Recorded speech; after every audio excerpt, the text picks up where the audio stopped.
പറഞ്ഞ അരികൾക്ക് നബി സല്ലല്ലാഹു അലൈഹി വസല്ലം ഒരു കഥ പറഞ്ഞു.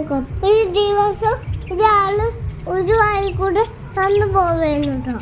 അയാൾക്ക് നല്ല ദാഹം തോന്നി. ദൂരെ ഒരു കിണർ കണ്ടുട്ടോ. അയാള് കിണറിലാങ്ങിട്ട് വെള്ളം കുടിച്ചിട്ട് കയറി വന്നു. അയാൾ തിരിച്ചു പോകുന്ന സമയത്ത് ഒരു ഡോഗ് കണ്ടു. അപ്പൊ അയാൾ വിചാരിച്ചു, എന്റെ പോലെ ഡോഗ് ദാഹിച്ചിരിക്കാണല്ലോ. അയാൾ കിണറ്റിക്ക് പിന്നെ അഞ്ഞ് ചുള്ളി വെള്ളം നട്ടി പിന്നും കയറി വന്നു.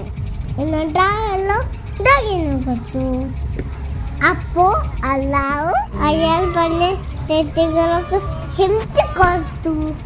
അപ്പൊ ഞാൻ നബിനോട് ചോദിച്ചു, ഞങ്ങൾ അതിനകത്ത് വെള്ളമോ ഫുഡോ കൊടുത്താല് സമ്മാനം കിട്ടുമോ? നബി പറഞ്ഞ അതെ, ഏതു ജീവനും സേവിച്ചാൽ നിങ്ങൾക്ക് സമ്മാനം കിട്ടും.